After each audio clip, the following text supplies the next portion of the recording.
할렐루야. 오늘도 이렇게 주일을 맞이해서 예배드리는 성도 여러분, 또 현장 예배에 참여하지 못했지만 가정에서 영상으로 예배드리는 우리 성도들, 가정 그리고 자녀들, 여러분의 삶 가운데 하나님의 은혜가 함께 하시기를 주님의 이름으로 축원합니다. 우리가 살아가는 이 세상이 점점 더 복잡해지고 또 어려워지고 있습니다. 지식과 정보도 많이 쏟아져 들어오는 시대에 살고 있고, 또 시시각각으로 급변하는 이런 모습들이 우리를 버겁게 하고 또 우리의 인생을, 우리의 삶을 짓누르고 있는 것이 사실입니다. 이런 세상에 살다 보면 밝은 내일을 기약하는 것이 아니라 좀 무겁다, 또 힘들다, 좀 혼돈스럽다, 이런 고백들을 하게 됩니다. 지금 우리가 겪고 있는 코로나19, 우리뿐만 아니라 전 세계민들이 다 이 혼돈 가운데 빠져 있습니다. 그리고 엊그제 있었던 한 정치인의 죽음과도 맞물려 있습니다. 도대체 뭐가 옳은 것인지, 또 뭐가 그른 것인지, 또 어떻게 살아야 하는지 혼란이 오고 혼돈이 생겨서 옳고 그름의 분별이 좀 어렵게 됐습니다. 그것이 하루아침에 사라지진 않겠지만 또 앞으로도 이 혼란은, 이 혼돈은 계속될 것입니다. 그래서 어떤 사람은 어떻게 살아야 되는가, 그래서 자기 나름대로의 방법을 강구합니다. 어쩔 수 없다. 인간은 인간인지라 상황에 맞춰 사는 길밖에 없다. 상황에 따라 사는 사람도 있습니다. 어떤 분명한 기준이 없이 그때그때 상황을 봐가며 거기에 따라서 행동을 하는 것이죠. 또 어떤 사람은 그래도 사람이 신념이 있어야지, 그래서 신념에 의지해서 살아가는 사람도 있습니다. 그런데 이것은 말 그대로 자기 생각에서 나온 신념일 뿐입니다. 다른 사람이 보기에는 잘못되었다고 하는데도 자기는 맞다고 생각을 하는 거예요. 그래서 다른 사람이 다 그러다 해도 자기가 옳다고 주장하기 때문에 좌우로 치우치지 않냐고 자기 신념 가운데 살아가는 사람도 있습니다.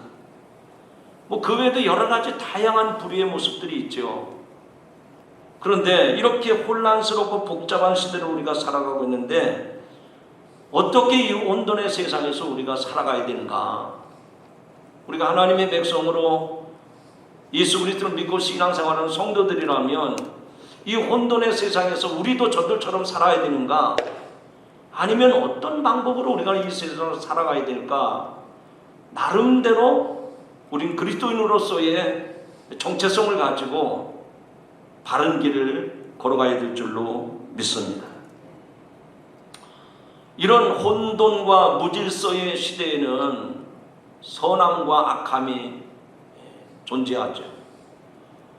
모든 것이 분명하면, 그리고 확실하면 하나님을 의지하며 신앙생활하는데 그렇게 어려움이 없습니다. 왜냐하면 확실하니까, 분명하니까. 그러나 악함과 선함이 공존하기 때문에 이 세상에서 그 혼돈을 헤쳐나가기가 쉽지 않다는 말씀입니다. 그러므로 우리는 이 혼돈스러운 시대에 어떻게 살아가야 될까? 갈 바를 알지 못하고 방황하는 우리들에게 하나님은 은혜를 베풀어 주시고 긍휼을 베풀어 주시어서 우리로 하여금 정도가 무엇인지를 보여주셨고 가르쳐 주셨고, 또 지금도 그 길로 우리를 이끌어 가심을 믿으시기 바랍니다. 바꿔 말하면 이 혼돈스러운 시대에 하나님의 선하신 역사가 우리 개개인, 또 이 세상 역사 가운데 그 하나님의 선하신 역사가 드러나고 있다는 말입니다. 그러므로 우리는 하나님과의 올바른 관계를 맺으면서 비록 이 혼돈스러운 세상에 살고 있지만 정의와 질서가 세워지고 옳고 그름을 분별하면서 살아가야 할 줄로 믿습니다. 다른 각도로 말씀을 드리면 내 신념이 아니라 또 상황에 따라서 살아가는 것이 아니라 하나님의 선한 역사가 우리 개인에게 우리 삶 속에 드러나기 때문에 그 하나님과의 관계를 지속적으로 이어가면 아무리 혼란스러워도 밝은 세상으로 옳은 길로 행하게 될 줄로 믿습니다. 이 혼돈에서 벗어나는 길은 하나님과의 관계가 지속되는 거란 말이죠. 오늘도 그 관계를 놓치지 않기 위해서 이 예배의 자리에 나오시고 또 각 가정에서 영상 예배를 드리는 성도 여러분들도 그 관계가 계속해서 그래서 이 혼돈의 세상 속에서 밝은 빛 가운데로 나가는 여러분들이 되시길 주님의 이름으로 축원합니다. 그러면 이 하나님과의 올바른 관계를 통해서 밝은 세상으로 옳은 길로 갈 수 있다고 했는데 우리가 과연 무엇을 해야 될까? 이 혼돈의 세상 속에서 하나님과의 관계를 지속적으로 맺어가기 위해서는 어떻게 해야 될까? 성경이 답이죠. 근데 오늘 하나님은 우리에게 로마서에 말씀을 주셨기 때문에 이 로마서 본문에서 그 답을 찾을 수가 있는 겁니다. 우리가 읽은 본문 바로 앞에 보면 육신을 따르는 자는 육신의 일을 영을 따르는 자는 영의 일을 생각하나니 육신의 생각은 사망이요 영의 생각은 생명과 평안이니라 라고 말씀을 하셨습니다. 사도 바울은 하나님의 영으로 인도함을 받으라고 이 혼돈 가운데 살아가는 우리들에게 하나님의 영의 인도함을 받으라고 권면을 합니다. 육신의 인도함을 받는 것은 죽음이라는 겁니다. 우리가 육신에 속해서 살고 있기 때문에 모든 사람들은 육신의 일을 주목하고 있습니다. 그러나 하나님은 육신의 일로는 하나님과의 관계가 형성되지 않는다고 말씀을 합니다. 인간을 향한 하나님의 접근 방법을 한번 생각해 보십시오. 이 죄악된 세상에서 혼돈과 무질서와 이 방황하고 있는 그런 인간들을 향해서 하나님이 인간에게 어떻게 접근하셨고 찾아오셨는가를 한번 생각해 보십시오.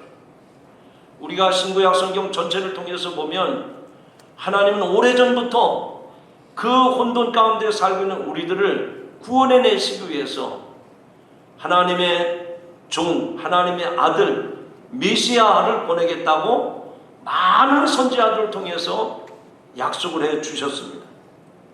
그러나 정작 그 인간은 하나님이 보내주신 메시아를 받아들이지 않습니다.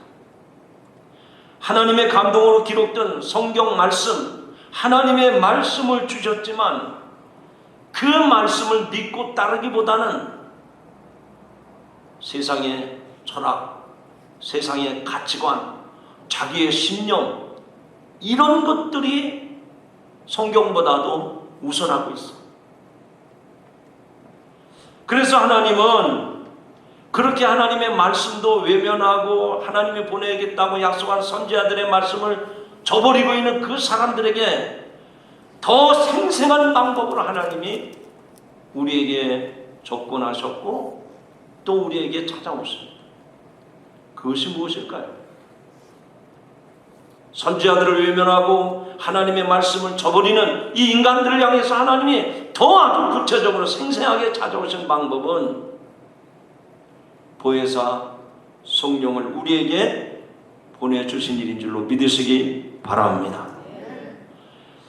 만약에 하나님이 생생하게 우리에게 접근해 오시는 이 성령님을 거절하고 이 성령의 인도를 받지 않는다고 하면 어떻게 될까요?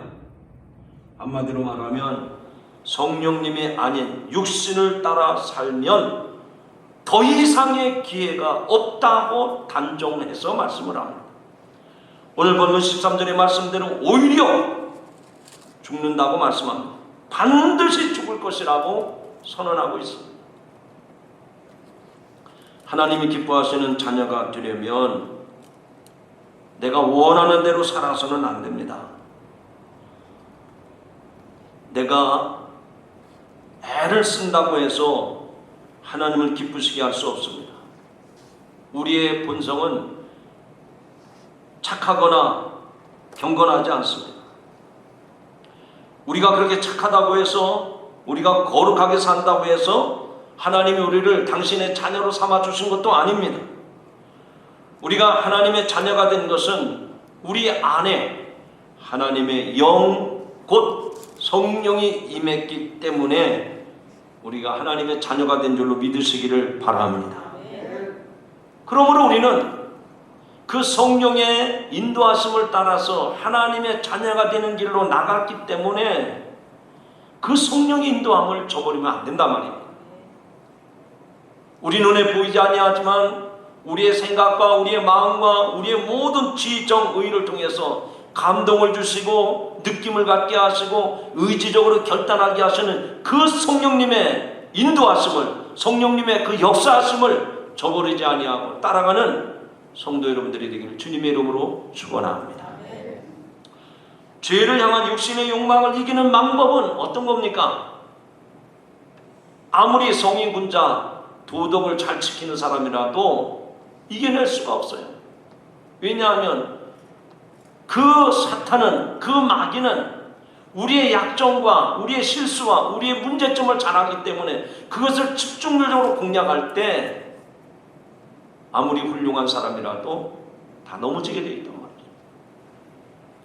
육신의 뜻대로 살아가는 사람은 하나님을 기쁘시게 할 수도 없을 뿐만 아니라 그 죄와 사망의 굴레에서 벗어날 수가 없는 거예요. 그러므로 성령의 인도하심을 따라가야 하나님의 자녀된 길로, 그리고 생명의 길로 나가게 될 줄로 믿습니다. 정작 우리들이 예수 그리스도를 믿는 크리스찬이라면 성령이 이끄시는 대로, 성령이 주장하시는 대로 나갈 수 있기를 주님의 이름으로 축원합니다. 하나님의 자녀라면 하나님이 보내신 성령, 하나님께서 역사하시는 그 성령에 우리가 순종해야 돼. 따라가야 돼. 유익이 없을지라도, 아니 비록 손해가 난다 할지라도 그 성령님의 인도하심을 따를 때 우리 영이 살아나는 역사가 임할 줄로 믿습니다. 오늘 이 말씀을 듣는 성도 여러분, 우리는 예수 그리스도를 믿지만 아직도 육신에 속한 사람들입니다. 우리 안에는 육신의 소욕들이 있어요. 그러나 그 육신의 소욕보다도 성령의 요구를 저버리면 안 된단 말입니다. 성령의 이끄심을, 성령의 주장하심을 저버리면 안 돼요. 왜냐? 죽는 길이기 때문에. 죽는 것을 뻔히 보면서도 알면서도 그 길로 간다고 하면 그런 사람이 얼마나 어리석은 사람입니까? 얼마나 미련한 사람이에요. 지금의 세상에 많은 사람들이 혼돈 가운데 방황하고 있는 것은 그 성령의 내주하심을, 성령의 그 주장하심을 거절하고 인간의 소욕대로 헤쳐나가보려고 하다가 막장 드라마를 쓰고 마는 겁니다. 자, 오늘 본문 가운데 9절 말씀을 한번 같이 읽어보겠습니다. 화면을 보시고 읽겠습니다. 시작. 만일 너희 속에 하나님의 영이 거하시면 너희가 육신이 있지 아니하고 영에 있나니 누구든지 그리스도의 영이 없으면 그리스도의 사람이 아니라. 아멘. 누구든지 그리스도의 영이 없으면, 오늘 예수 그리스도를 믿는 사람들은 성령의 여러분 심령 가운데 거하심을 믿으시기 바랍니다. 그런데 성경에서 분명하게 말씀합니다. 그리스도의 영이 없으면 크리스찬이 아니라는 거예요. 이 자리에 나와 있다 하더라도, 하나님을 고백한다고 하더라도 그리스도의 영이 없으면 그리스도인이 아니라는 겁니다. 바울은 그리스도의 영이 그 속에 거하지 아니하면 그리스도 아니라고 단언합니다. 사도 바울은 이렇게 성령의 내주하심의 기준을 가지고 그리스도인인지 넌 크리스찬인지를 판별하고 있습니다. 바울 사도는 이것으로 그치지 않습니다. 과연 성령이 내주하신다고 하는 것은 그의 삶 속에서 더 잘 드러나고 있어요. 즉 성령께서 내주하시는 사람은 더 이상 육신의 소욕에 이끌려가지 아니하고 하나님의 성령의 인도함을 받기 때문에 그 길이 고난의 길이라도 그 길이 버거운 길이라도 그 길을 따라가는 거예요. 그리스도의 영은 우리 안에 거하시면서 우리를 하나님의 자녀로 인도해 가는 길잡이가 되어 주심을 믿으시기 바랍니다. 여러분이 하루하루 또 한 주간 한 주간 살아가는 가운데 많은 혼란 가운데 있을 거예요. 어떻게 해야지? 어떤 결정을 해야지? 그때마다 성령의 감동을 기대하시기 바랍니다. 성령의 이끄심을 구하시기 바랍니다. 우리의 신음에도 응답하시는 하나님이시라고 그랬는데 당신의 자녀들이 고민하고 갈등하고 괴로워할 때 성령께서 우리 마음속에 감동을 주신단 말이죠. 느낌이라는 걸 주세요. 말씀을 주십니다. 그래서 그 말씀으로 행하면 하나님의 자녀로서 생명의 길을 가게 될 줄로 믿습니다. 우리가 가는 인생길을 바로 걷고 싶지 않은 사람이 어디 있겠어요? 내가 인생에서 왔다 가는데 내가 가는 인생길을 정도로 바른 길로 가고 싶지 않은 사람이 어디 있겠습니까? 저는 한번 그런 좀 요구를 여러분에게 말씀드리고 싶어요. 한번 이렇게 사람이 없는 넓은 이렇게 운동장 같은 데서 한번 눈을 조용히 지그시 감고 내가 한번 바르게 한번 걸어보리라. 그리고 한번 이렇게 걸어가 보세요. 저기가 저 목표 지점이 저기인데 내가 한번 바르게 걸어가 보리라. 그리고 뭐 30m든 50m든 가서 내가 눈을 뜨고 뒤돌아온 길을 돌아보면 목표 지점은 저기였는데 엉뚱한 길로 간 거예요. 아직 나는 건강한데 내가 이 균형 감각이 있는 사람인데 내가 바른 길을 걸었다고 했는데 걸어가서 뒤돌아보면 잘못 걸어온 거예요. 우리 인생이 마치 그와 같다는 얘기입니다. 내가 옳은 길을 걸었다고 생각했는데 내가 그렇게 정도를 가고 있다고 생각했는데 돌아서서 보니까 잘못된 길이었어요. 여러분, 예수 그리스도가 우리에게 인생의 길이 되고 진리가 되고 생명이 되심을 믿으시기 바랍니다. 예수님은 지금 하나님 보좌 우편에 계시기 때문에 우리와 육신적으로 동행할 수 없지만 이제 예수님은 우리에게 보혜사 성령을 보내주셔서 우리로 하여금 믿음의 길로 생명의 길로 가게 하시는 길잡이가 되어주심을 믿으시면 아멘 하시기 바랍니다. 다시 한번 성경을 읽어보시죠. 11절 말씀인데요. 시작. 예수를 죽은 자 가운데서 살리신 이의 영이 너희 안에 거하시면 그리스도 예수를 죽은 자 가운데서 살리신 이가 너희에게 거하시는 그의 영으로 말미암아 너희 죽을 몸도 살리시리라. 아멘. 이 말씀은요, 성령이 어떤 역할을 하는지를 우리에게 잘 가르쳐주는 말씀입니다. 한번 따라합시다. 성령이 어떤 역할을 하는가?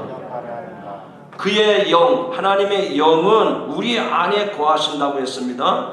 그리스도의 영이 우리 몸 안에 계시면 그리스도와 함께 죽고 영은 살게 된다고 했습니다. 이것은 십자가에 담긴 비밀이요, 그리스도와 연합된 성도가 가진 비밀입니다. 바꿔 말하면 우리는 더 이상 죽을 몸 안에 거할 수 없다는 말입니다. 우리는 예수 그리스도의 부활로 인해서 하나님의 영이자 그리스도의 영인 성령 안으로 옮겨진 사람들입니다. 하나님 아버지께서 예수 그리스도를 죽은 자 가운데서 일으키신 것처럼 우리의 죽을 몸도 성령으로 말미암아 다시 살리실 줄로 믿습니다.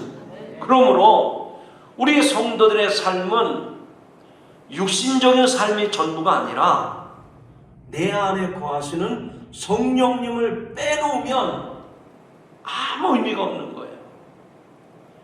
오늘 이 성령의 붙드심이 여러분 심령 속에 임하기를 주님의 이름으로 축원합니다.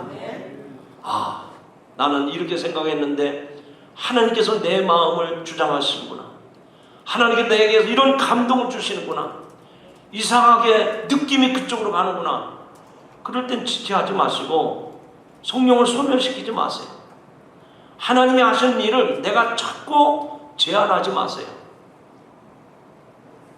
여러분이 제한하는 한 마귀는 여러분의 영혼을 더 파괴시키고 여러분을 더 무질서와 혼란 가운데 몰아가는 거예요. 그러나 성령의 다스림을 받고 살면 마음에 평안함이 오고 시작은 미약하지만 후에는 창대케 되는 복되고 형통한 일이 임하게 될 줄로 믿습니다. 그래서 우리는 이 성령의 감동을 받을 때 하나님의 자녀다운 삶을 살게 된 것이죠. 자, 12절 13절의 말씀을 다시 한 번 더 읽어보겠습니다. 이어서 12절 13절 시작. 그러므로 형제들아 우리가 빚진 자로다 육신에게 져서 육신대로 살 것이 아니라 너희가 육신대로 살면 반드시 죽을 것이로되 영으로서 몸의 행실을 죽이면 살리리니. 아멘. 자, 사도 바울은 이런 하나님의 자녀가 되는 길은 성령의 인도함을 받는 길이라고 했는데, 그래서 그런 말씀을 근거로 몸의 행실을 죽이라 라고 요청을 하고 있어요. 이게 참 무거운 말씀이지만 그러나 우리는 이 말씀을 받아들여야 됩니다. 너희가 그리스도인이라면 너희 안에 있는 이 몸의 행실을 죽이라는 것, 그래야 성령이 역사한다는 얘기입니다. 그는 우리를 향해서 빚진 자라고 했는데 빛은 무엇입니까? 이 태양빛이 아니고 어떤 금전적인 관계에서 진 빚을 말하는 겁니다. 빚은 반드시 갚아야 하는 책임과 의무가 있습니다. 그러나 우리의 책임과 의무는 육체로 감당하는 게 아닙니다. 영적인 일에 관한 것입니다. 영적 일을, 영의 일을 저버리고 죽을 몸을 위해서 일한다고 하면 우리에게 소망이 없습니다. 그래서 죽음으로 끝나고 마는 겁니다. 바울 사도는 하나님의 뜻에 따라 육신의 일을 죽이면 도리어 살게 된다고 하는 것을 역설적으로 강조하고 있습니다. 여러분 잘 들으셔야 돼요. 우리가 믿음 생활하면서도 이 진리를 알지 못하면 여전히 어린아이 같은 철부지 같은 신앙생활을 하는 겁니다. 말씀드리죠. 여러분, 여러분의 생명이 어디에 있습니까? 육신이 있다고 생각하십니까? 아닙니다. 우리의 생명은 육신에 있는 것이 아니라 영에 있습니다. 영. 왜냐하면 하나님께서 인간을 지으시고 그 코에 생기를 불어넣으셨다고 그랬잖아요. 그래서 하나님의 생기, 하나님의 호흡, 하나님의 영이 우리 안에 들어올 때 생명체가 되는 겁니다. 만약에 우리 안에서 나는 육신대로만 산다, 나는 뭐 영이고 무슨 뭐 그런 거 나 모른다, 그 사람은 짐승하고 똑같은 겁니다. 여러분, 지금 코로나 때문에 사람들이 불안해하고 이런 모임에도 피하고 그래서 삶이 다 위축되어 있어요. 염려스러운 건 그겁니다. 자꾸 피하고 이렇게 하다 보면 우리가 본질을 잃어버리는 거예요. 우리가 영적인 일을 소홀히 여기게 되는 겁니다. 그러다 보면 표면적으로는 크리스찬인데 영적으로는 죽은 영혼이에요.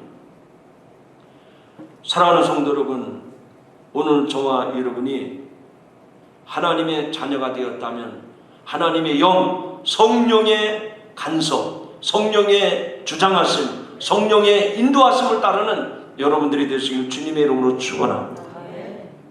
저는 분명히 말씀드립니다. 우리 사랑하는 성도 여러분, 내가 앞가림을 하고 내가 피하고 내가 이렇게 조절을 하고 그래서 우리의 생명이 유지되는 게 아닙니다. 우리는 성령이 내 안에 내주할 때 온전한 생명이 되는 겁니다. 우리가 그것을 간과한다면 아유 목사님도 뭐 살아있는 인간 아닙니까? 맞아요. 그러나 그것을 우리는 생명이라고 말하지 않습니다. 생명은 내 안에 영이 있느냐 없느냐가 중요합니다. 오늘 이 자리에 나오신 사랑하는 성도 여러분, 또 가정에서 영상 예배를 드리는 성도 여러분, 여러분에게 하나님의 영, 생명이 있기를 주님의 이름으로 축원합니다. 그래서 성령을 거스르는 이 일을 우리가 쫓아가면 안 된단 말이에요. 그 일이 뭐 어떤 일이냐? 육신을 쫓아 사는 거예요. 육신을 쫓아. 우리는 코로나도 두려워하지 말고 무방비 상태로 예배드리라는 얘기냐? 아닙니다. 철저하게 지켜야 돼요. 오늘 이 말씀을 듣는 성도 여러분, 여러분에게 생명이 거하는 성령 안에 거하시는 성도 여러분들이 되시기를 주님의 이름으로 축원합니다. 이 세상은 자꾸만 우리의 육신의 위협을 가해서 이 생명을 얻는 일을 떠나게 만듭니다. 그러다 보니까 육신의 소욕을 쫓아갈 수밖에 없어요. 나 때문에 다른 사람이 피해를 입으면 어떡할까? 또 내가 그런 사람들 때문에 나도 감염이 되면 어떡할까? 그것보다 더 중요한 것은 하나님의 생명, 이 성령의 역사, 성령이 내 안에서 떠나지 않도록 더욱 관심을 기울이시기를 바랍니다. 저도 마찬가지고 여러분도 마찬가지죠. 어디를 가든지 직장에서나 거리에서나 마스크를 쓰지 않으면 안 되잖아요. 우리가 그렇게 철저하게 하는 것처럼 내가 그렇게 철저하게 성령을 사모하고 성령의 지배를 받고 성령의 다스림을 받도록 그렇게 하느냐 말이에요.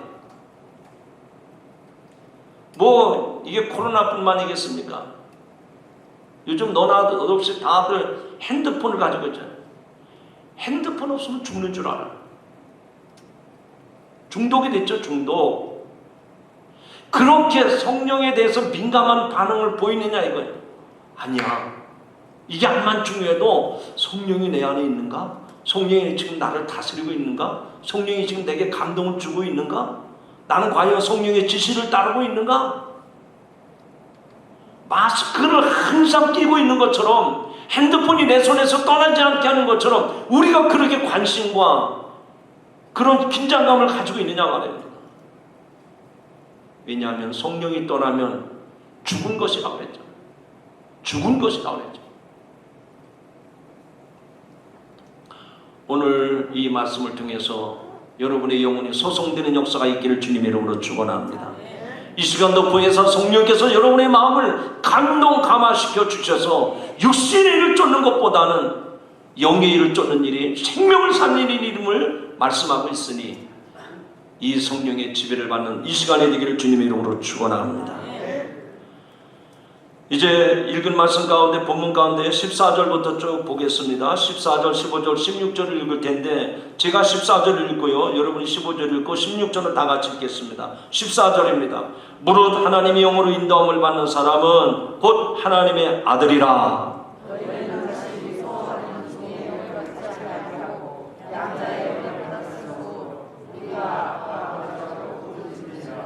아멘. 다 같이 16절. 성령이 친히 우리의 영과 더불어 우리가 하나님의 자녀인 것을 증언하시나니. 자, 거기 14절에 보니까 어떤 사람이 하나님의 자녀인지를 분명하게 규정했어요.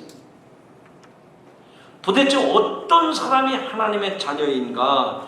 하나님의 영으로 인도함을 받는 사람은 곧 하나님의 아들이라. 아멘 하시죠? 여러분, 하나님의 영으로 인도함을 받는다는 말은 그 성령의 다스림을 받는다는 말이죠. 예수 믿고 신앙생활해도 겉과 속이 다른 사람이 있어요. 몸은 성전에 왔다 갔다 하고 예배를 드리고 기도는 다 해요. 찬송도 불러요. 그러나 성령의 지배를 받지 않습니다. 성령의 다스림을 받지 않아요. 이런 사람은 하나님의 자녀가 아니라는 거예요. 어떤 사람이 하나님의 아들, 딸이냐? 하나님의 영의 다스림을 받는 사람. 오늘 성령이 모든 사람 가운데 임하심을 믿으시기 바랍니다.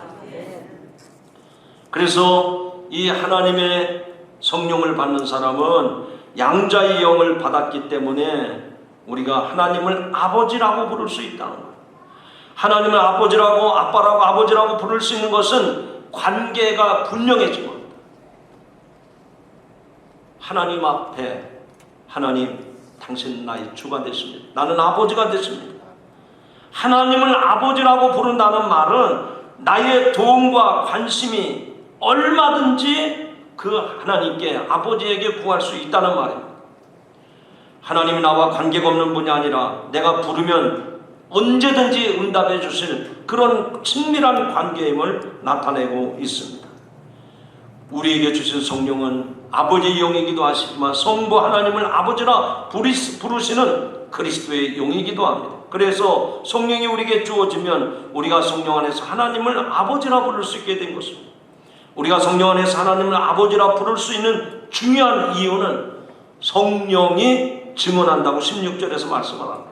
즉 성령께서 성도 안에 내주하시며 그 사람이 하나님의 자녀인 것을 성령께서, 하나님의 삼위 가운데 한 분이 성령께서 너는 내 아들이라, 너는 내 딸이라고 증언하신다는 겁니다.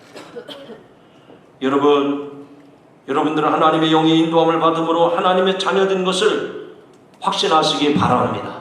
확신할 정도가 아니라 이제 하나님의 자녀된 특권을 누리면서 살아가는 여러분들이 되시기를 바랍니다. 하나님의 자녀가 되는 것은 신분과 관계가 없습니다. 지적인 능력과 상관이 없습니다. 가진 것의 유무에 상관이 없습니다. 여러분 인간들에게도 하나님의 자녀의 특징이 무엇인지를 한번 생각해 보시기 바랍니다. 내 자녀라면, 그 자녀가 잘났든 못났든 내 자녀라면 다 귀한 것 아닙니까? 하나님께서 저와 여러분을 당신의 자녀 삼아 주셨는데 보혜사 성령께서 증거를 해주신다고 그랬어요. 그러니 오늘 난 하나님의 자녀라고는 확신을 가지시고 그 하나님의 생명을 유지하면서 살아가는 여러분들이 되시기를 주님의 이름으로 축원합니다. 모든 동물의 경우 새끼를 부르는 이름이 따로 있다고 합니다. 말의 새끼는 잘 아는 대로 망아지라고 부릅니다. 소의 새끼는 송아지라고 부르죠. 곰의 새끼는 능손이라고 부릅니다. 태중의 송아지도 별칭이 있는데 송치라고 합니다. 순나기와 암말 사이에서 태어난 새끼는 버새라고 부릅니다. 꿩의 새끼는 뭐라고 할지 아세요? 꺼봉이라고 합니다. 호랑이의 새끼는 개호주라고 합니다. 심지어 오류도 새끼를 부르는 이름이 있는데 갈치의 새끼를 뭐라고 하는지 아십니까? 풀치라고 부릅니다. 고등어 새끼는 고돌이라고 부릅니다. 제가 왜 이런 말씀을 드리는 거 아니? 하나님은 우리를 자연인이 아니라 육에 속한 사람이 아니라 거룩하시고 존귀하시고 영화로우신 하나님의 아들, 딸로 삼으신 줄로 믿으시기 바랍니다. 그래서 우리가 이 세상 가운데 사는 가운데, 이 세상 혼돈과 어둠 가운데, 무질서 가운데 사는 가운데 우리가 육신의 소욕을 따라 방황하고 흔들리니까 안 되겠다 싶어서 하나님 보혜사 성령을 우리에게 보내주신 줄로 믿습니다. 하나님의 자녀인 우리를 뭐라고 부릅니까? 짐승의 새끼들도 별칭을 부른다는데 하나님의 자녀된 여러분들을 세상 사람이 뭐라고 부릅니까? 저 사람들이 예수쟁이야. 그 비아냥하는 말이 아닙니다. 쟁이라는 말은 전문가입니다. 전문가. 여러분들을 뭐라고 부릅니까? 저 사람들은 교인이야. 교인. 저 사람들은 하나님을 믿는 성도들이야. 저 사람들은 그리스도인이야. 이렇게 부르지 않습니까? 하나님의 자녀들에게만 붙여주는 호칭입니다. 여러분, 자녀하고 종하고는요 하늘과 땅 천지입니다. 종과 자녀의 차이는 무엇이 다를까요? 결정적인 차이는 다른 거 아닙니다. 종은 주인이라고 부르는데 아들은 그 사람을 걸어서 아버지라고 부릅니다. 아무리 종이 잘났어도 종의 주인을 아버지라고 부를 수가 없는 거예요.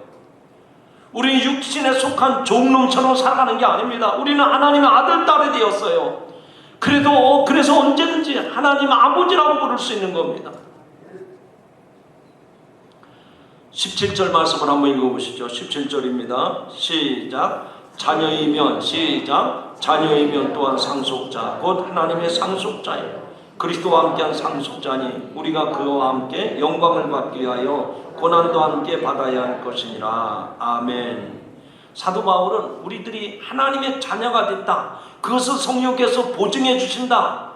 그런데 하나님의 자녀가 된 것으로만 끝나는 게 아니라 하나님의 자녀가 된 자들은 상속자가 되었다고 말씀합니다. 여러분 옆에 사람에게 한번 축복하시죠. 당신은 하나님의 상속자가 되었습니다.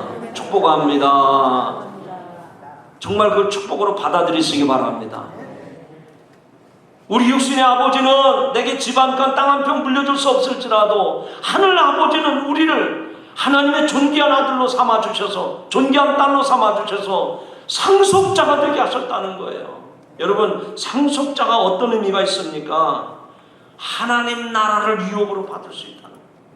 우리는 지금 이 땅에 살면서 호의호식하면서 잘 사네 못 사네 하지만 그런 것들이 하나도 관계가 없어요. 예수 믿는 사람은 이 세상을 다 내려놓고 가기 때문에 하늘나라를 유업으로 얻느냐 못 얻느냐 그게 중요한 것이지, 집 한 칸을 받았느냐 땅 한 평을 받았느냐 그게 중요한 게 아니지 않습니까? 두 번째로 우리들이 상속받아야 될 게 뭘까요? 하늘나라도 유업을 받지만 우리는 예수 그리스도의 부활에 참여함을 믿으시기 바랍니다. 그래서 이 부활에 참여할 수 있기 때문에, 죽어도 다시 사는 이 부활의 영광에 참여할 수 있기 때문에 지금 이 세상에서 혼돈과 무질서 가운데 잠깐 고난을 당하는 것도 문제가 되지 않는 거예요. 코로나보다 더 험한 문제가 생길 수 있습니다.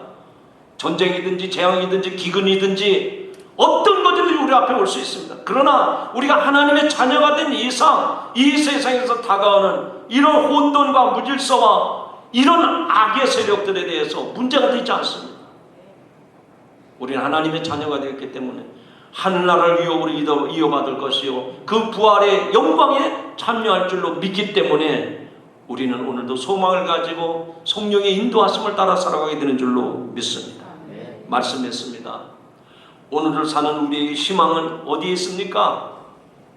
우리들의 희망은 어디에 있습니까? 오직 내주하시는 성령님에게 있음을 믿으시기 바랍니다.